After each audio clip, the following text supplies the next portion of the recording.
రాష్ట్రంలో ఎన్నికల కోలాహలం జోరుగా సాగుతుంది. ఇరు పార్టీల నేతల్లో కూడా ఎంతోమంది స్టార్ క్యాంపెయినర్లు వారి వారి అభ్యర్థుల కోసం ముమ్మరంగా ప్రచారాలు చేస్తున్నారు. అయితే టీడీపీ, బీజేపీ, జనసేన ఉమ్మడి కూటమికి cine actor, comedian Ambati Srinivas గారు కూడా ప్రచారం చేయబోతున్నారు. అయితే అంబటి శ్రీనివాస్ గారు ఎందుకు టీడీపీ స్టార్ క్యాంపెయినర్గా వెళ్తున్నారు, అసలు అనంతపూర్కి రావాల్సిన అవసరం ఏంటి, ఒకసారి కనుక్కుందాం. సార్ చెప్పండి, అసలు అనంతపూర్లో మీరు ప్రచారం చేయాలనుకుంటున్నారు, ఎందుకోసం? ఈ ఇయర్ ఈ ఎలక్షన్కి మొట్టమొదటిసారిగా ఇక్కడి నుంచి స్టార్ట్ చేస్తున్నాను అండి. నాకు ఇక్కడ పార్లమెంట్ సభ్యుడిగా పోటీ చేస్తున్న అంబికా లక్ష్మీనారాయణ గారు చాలా మంచి వ్యక్తి. సహాయం అంటే ఎప్పుడు ముందుండే వ్యక్తి. అలాంటి వ్యక్తితో ఇక్కడి నుంచి మొదలు పెట్టాలని చెప్పి దట్టు ఆయన నాకు నా ఫ్రెండ్ వాళ్ళ బ్రదర్ కూడా ఆయన్ని గెలిపించాలి, ఆయనకి మంచి మెజార్టీ రావాలనే ఉద్దేశంతో ఇక్కడి నుంచి స్టార్ట్ చేస్తున్నామండి.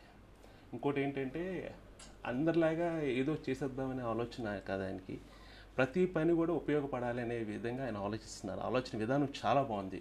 ఇప్పుడు పార్లమెంట్ సేవా కేంద్రాలు అని చెప్పేసి ఒకటి అనంతపురంలో పెట్టాలని చెప్పి ఆయన చూస్తున్నారు. కేంద్ర పార్లమెంట్కి సంబంధించిన ఎటువంటి సమస్యలు ఏమి వచ్చినా సరే మన సెంటర్లోని దానికి ఒక పూచీగా ఒక ఆఫీస్ పెట్టి ఒక స్టాఫ్ పెట్టి ఇచ్చేసి ఎవరికి అందరికీ అందుబాటులో ఉండే విధంగా ఆయన చేయాలని అది చూస్తున్నారు. అదే కాకుండా స్కిల్ డెవలప్మెంట్ కోసం మొత్తం 33 మొత్తం ప్లేసెస్ పెట్టి అవి కూడా పెట్టాలని చెప్పి అది కూడా చూస్తున్నారు. అంటే ఒకటని కాదండి, ఇప్పుడు వాటర్ కొలాయి ఉన్నాయి కానీ వాటర్ రావట్లేట ఇక్కడ. మెయిన్ ఆయన మనతో మాట్లాడినప్పుడు మెయిన్ ఆయన వాటర్ ప్రాబ్లం పక్కా వచ్చి నేను సాల్వ్ చేయాలని చెప్పేసి చాలా దృఢంగా ఉన్నారు ఆయన. ఇప్పుడు ఇలాంటి మంచి వ్యక్తి బెస్ట్కెళ్ళి నాకు ఆయన కోసం నాకు తెలుసు ఆల్రెడీ. ఇక్కడికి వచ్చిన తర్వాత ఆయనతో మాట్లాడిన తర్వాత ఆయన ఆలోచన విధానం అది చూసి చాలా చాలా హ్యాపీ ఫీల్ అయ్యాను అనమాట. ఇప్పుడు ఇలాంటి ఆయన్ని కంపల్సరీగా అందరూ ఓటు వేసి గెలిపించి ఎక్కువ మెజార్టీ ఇవ్వాలని మనస్ఫూర్తిగా కోరుకుంటున్నాను. Please vote for cycle. మీరు అంబికా లక్ష్మీ గారిని గెలిపించాలి, మన చంద్రబాబు నాయుడు గారిని సీఎం చేయాలి, అలాగే సెంట్రల్లో నరేంద్ర మోడీ గారు పీఎంగా ఉండాలి, అలాగే మన హీరో, మన star, power star Pawan Kalyan గారికి గ్లాసు మీద మీరు ఓటు వేసి ఆయనకి పిఠాపురంలో అత్యంత మెజార్టీ ఇవ్వాలి. ఆయనే కాదు, ఆయన గ్లాస్ గుర్తు పోటీ చేస్తున్న అందరూ కూడా మంచి మెజార్టీ ఇచ్చి గెలిపించాలని మనస్ఫూర్తిగా కోరుకుంటున్నాను. ఎందుకోసం అంటే ఈ పవర్ స్టార్ అనే వ్యక్తి మీకు అనిపించవచ్చు, ఏదో మామూలుగా అనిపించవచ్చు. నేను ఒక ఎగ్జాంపుల్ చెప్తా. కెమెరామెన్ గంగవత రాంబాబు ఒక సినిమా వచ్చిందండి. అందులోని నేను చంపేయండి అని తిడుతుంటా, మీరు చూసే ఉంటారు. ఆ సినిమాలో అదే వేరే హీరో అయితే అయ్యో వద్దండి నన్ను ఎందుకు తిట్టిస్తారు, తిట్లు కూడా తిడతా. కానీ పవన్ కళ్యాణ్ అలా కాదు. అంబటి గారు మీరు చెయ్యండి, మీ క్యారెక్టర్ అండి, మీ క్యారెక్టర్ బిహేవ్ చేస్తుంది అలా, మీరు ఎందుకు వరి అవుతారు, మీరు చేయండి. అలాంటి వ్యక్తిత్వం ఉన్న వ్యక్తి పవన్ కళ్యాణ్. డెఫినెట్గా మీరు పవన్ కళ్యాణ్ దయచేసి ఓటు వేయండి. అలాగే మెయిన్ మన చంద్రబాబు నాయుడు గారిని సీఎం చేయాలి, మన ఎంపీగా మన లక్ష్మీనారాయణ గారిని డెఫినెట్గా మీరు హైయెస్ట్ మెజార్టీతో చేయించాలి. టోటల్గా ఈ 3 పార్టీలు కలిసి పోటీ చేస్తున్న అన్ని నియోజకవర్గాల్లో కూడా మంచి మెజార్టీ రావాలని, సక్సెస్ అవ్వాలని మనస్ఫూర్తి కోరుకుంటున్నాను. Thank you. బేసిక్గా చాలామంది సినీ యాక్టర్స్ వాళ్ళ కెరియరు పాడవుతుందేమో అనేసి చాలామంది రాజకీయాల్లోకి రాని పరిస్థితి. మీరు ఈరోజు ఒక పార్టీకి సపోర్ట్ చేస్తూ, కొంతమందికి సపోర్ట్ చేస్తూ క్యాంపెయినింగ్ చేస్తున్నారు. అసలు మీ కెరియర్కి ఏమైనా ఇబ్బంది అనుకుంటున్నారు ఇట్లా? అదేం లేదండి, కెరియర్ కోసం ఇబ్బంది అనేది ఏం లేదు. ఇప్పుడు ఏముందండి, ఇప్పుడు మనకు తెలిసిన వ్యక్తులు, మంచి వ్యక్తుల కోసం 4 మాటలు చెప్పడం తప్పే ఉందండి. ఇప్పుడు ఎవరైనా నాకు డైరెక్ట్గా తెలిసిన వ్యక్తులు వీళ్ళు, మరి వాళ్ళ కోసం నేను చెప్పకపోతే నేను ఎందుకండి? అందుకోసమే నేను ఇదివరకు నేను చేశా. 2009లో చేశా, 14లో చేశా, 19లో చేశా. నాది విశాఖపట్నం. వైజాగ్ నుంచి గంటా శ్రీనివాస్ గారు, గన్నబాబు గారు, లాస్ట్ ఇయర్ అయితే మన వాసుపల్లి గణేష్, ఇప్పుడు మారిపోయారు అనుకోండి ఆయన, వెలగపూడి గారు, వీళ్ళందరికీ లాస్ట్ టైం నేను క్యాంపెయిన్ చేశా. ఎప్పుడు చేస్తుంటా.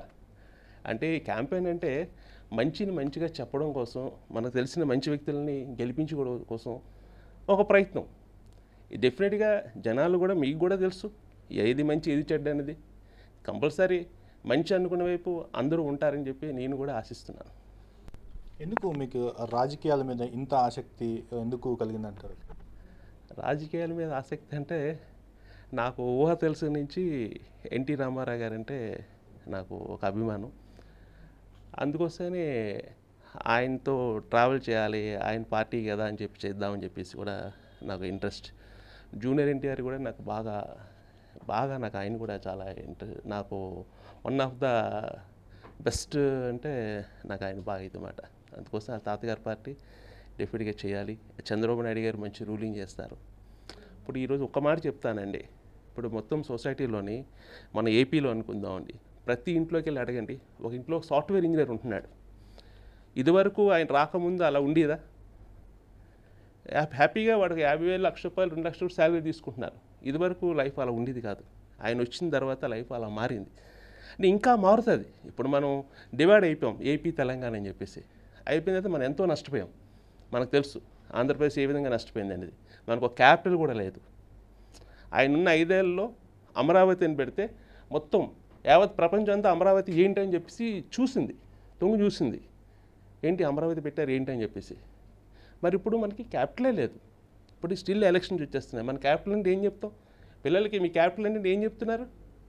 ఏమో తెలియదు అంటున్నారు. అది ఇప్పుడున్న సిచ్యువేషన్. ఇప్పుడేంటంటే ఇప్పుడు ఆయన నీడ్ ఎందుకోసం అంటున్నా అంటే డెఫినెట్గా అభివృద్ధి కావాలి, అభివృద్ధి చేయాలి, ఉపాధి కల్పించాలి. అప్పుడే మళ్ళీ మనం ముందులాగా మళ్ళీ వెళ్ళగలుగుతాం. ఇప్పుడు కంబైన్డ్ ఏపీ ఉన్నప్పుడు ఎలా మనం డెవలప్మెంట్ మంచి డెవలప్ అయిపోతున్నాం అనుకున్న ఫీల్డ్లో మనం ఉండేవాళ్ళం. ఎప్పుడైతే డివైడ్ అయిపోయిందో మనం వెనకబడిపోయాం. మళ్ళీ ఇప్పుడు ఆ ఫీల్ కావాలంటే బాబు గారు రావాలి. ఓకే, ఇప్పుడు ఓన్లీ అనంతపురం పార్లమెంటు పరిధిలో మాత్రమే మీరు క్యాంపెయిన్ చేస్తారా, లేకుంటే రాయలసీమ లేదంటే ఆంధ్ర మొత్తం కూడా క్యాంపెయిన్ చేయబోతున్నారా? లేదండి, ఇక్కడి నుంచి తర్వాత నేను నెక్స్ట్ వైజాగ్ వెళ్తా అండి. వైజాగ్, ఉత్తరాంధ్ర, నెక్స్ట్ మన విజయవాడ చూసుకొని ఇవి స్టార్ట్ అయింది. ఇక్కడ 11th వరకు రెగ్యులర్ నెక్స్ట్ షెడ్యూల్ ఉంది. రెగ్యులర్ క్యాంపెయిన్ చేస్తా.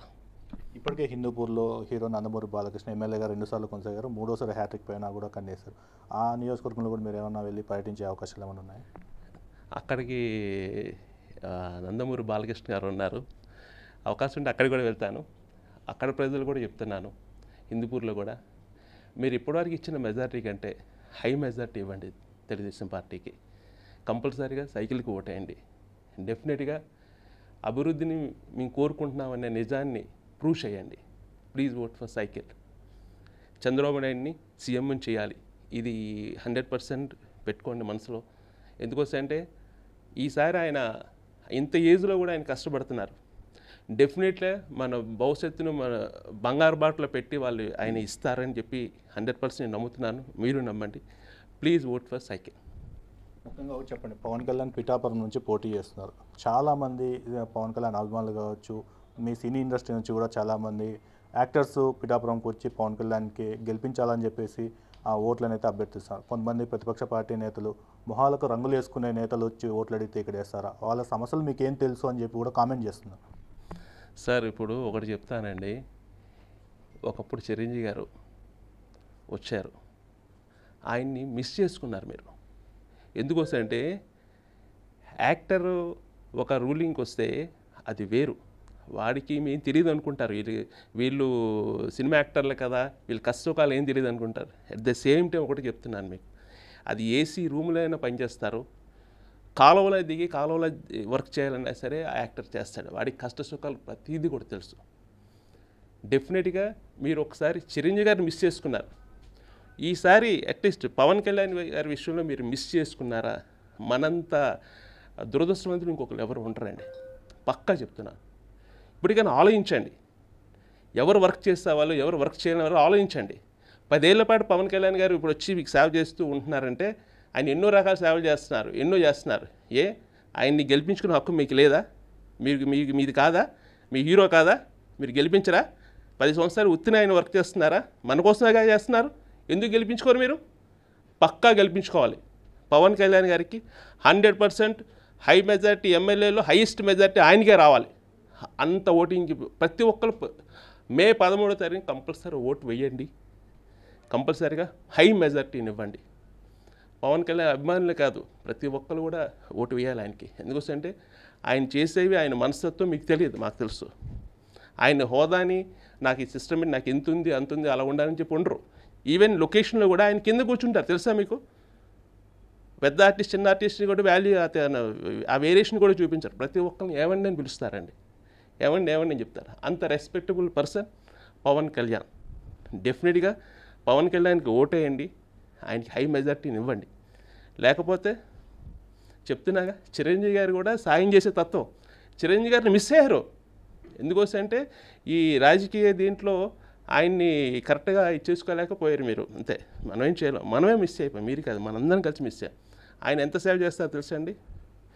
వర్క్లో చాలా వర్క్ డెడికేషన్, ప్రతి ఒక్కరికి ఏదో ఒకటి. ఇలా చూస్తే ఆయన నా పట్ల సాయం పొందుదామని వెయిట్ చేస్తున్నాడు, ఏదో సాయం చేద్దాం, అలాంటి మనస్తత్వం ఉంటుంది సినిమా వాళ్ళకి. మీరు అడిగారు కాబట్టి చెప్తున్నా, సినిమా వాళ్ళు ఎప్పుడు ఒకళ్ళు మోసం చేద్దామని చూడరండి, మోసపోకుండా ఉండాలని చెప్పి ట్రై చేస్తుంటారు, అంతే తప్పించి మోసం చేయాలని మాత్రం ఎప్పటికీ చూడరు.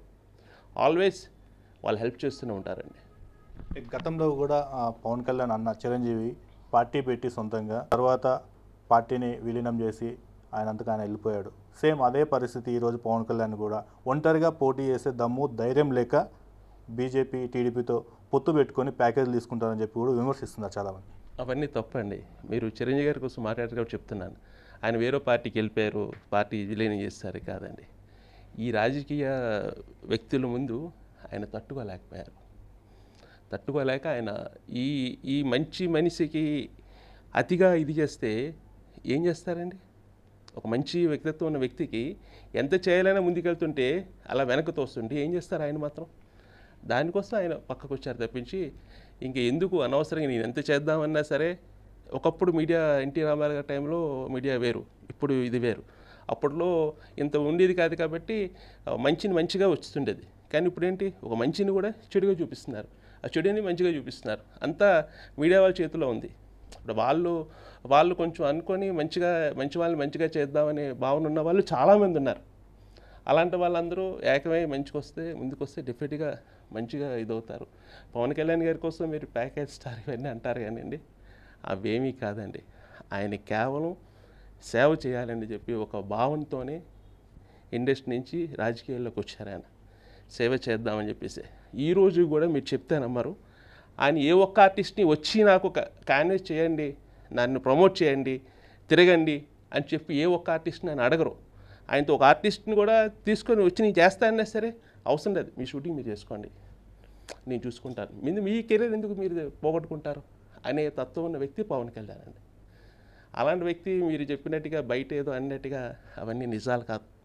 ఆయన ఎప్పుడు సోషల్ వర్కర్, ఎప్పుడు సేవ చేయాలనే భావంతో ఉంటారు తప్పించి బయట మీరు అడిగినట్టు విధానం ఆయనలో ఉండదు, ఎప్పటికి రాదు కూడా నాకు తెలిసి.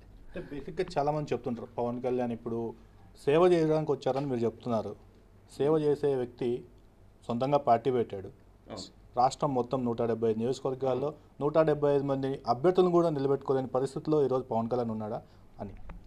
అది కాదండి, ఆయన 175 మంది నిలబెట్టుకోలేదా అంటే కాదు. ఇప్పుడున్న సిచ్యువేషన్ ఏంటి, 175 మంది నిలబెట్టుకోగలరు, కానీ గెలుపు కావాలి. మనకి గెలుపు కావాలంటే ఏం చేయాలి? కలిసి పోటీ చేయాలి. అంటే సింగిల్గా పోటీ చేస్తే గెలవలేడు అనుకుంటున్నారా? సింగిల్ ఆఫ్కోర్స్ గెలవకపోవచ్చు సింగిల్గా పోటీ చేస్తే. ఎందుకోసంటే ఒకప్పుడు రాజకీయాలు వేరు, ఇప్పుడు రాజకీయాలు వేరు. ఒకప్పుడు చూస్తే దేవుడు అంటే దేవుడిని నమ్మేవారు, ఇప్పుడు దేవుడిలో కూడా ఎక్కడుంది, దెయ్యం ఎక్కడుంది, వాళ్ళు నెగిటివ్ వేసేయడం ఉంది, వెతికి మరి తీసుకొచ్చి ఈ రాజకీయ వ్యక్తులు ముందుకు పెడుతుంటారు. ఇప్పుడు పోటీ వేరు, అప్పుడు పోటీ వేరండి. అది అందుకోసం ఆయన కూడా ఆలోచనతో మనం గెలుపు కాదు, మనకు అనుకూలంగా ఉండే పాలన మనతో మనం ముందుకెళ్దాం, మన సేవ ముఖ్యం.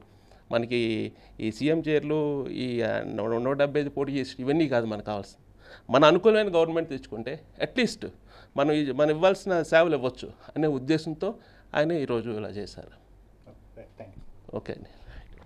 ఇది అంబటి శ్రీనివాస్ గారు చెప్తున్న పరిస్థితి. రాష్ట్రంలో చంద్రబాబు నాయుడు బీజేపీ జనసేన కూటమి అధికారంలోకి వస్తేనే రాష్ట్రం అభివృద్ధి చెందుతుందని పవన్ కళ్యాణ్ కూడా సేవ చేసే మార్గంతోనే సినీ ఇండస్ట్రీని వదిలి రాజకీయాల్లోకి వచ్చాడని, ఆయన కోరుకుంటే సినీ ఇండస్ట్రీలో విలాసమైన జీవితంగా గడిపే వ్యక్తి ఈరోజు రాష్ట్ర ప్రజలకు సేవ చేయాలని మాత్రమే ఇక్కడ ఎన్నికల్లో బరిలో దిగుతున్నాడని చెప్పేసి అంబటి శ్రీనివాస్ గారు చెప్తున్న పరిస్థితి.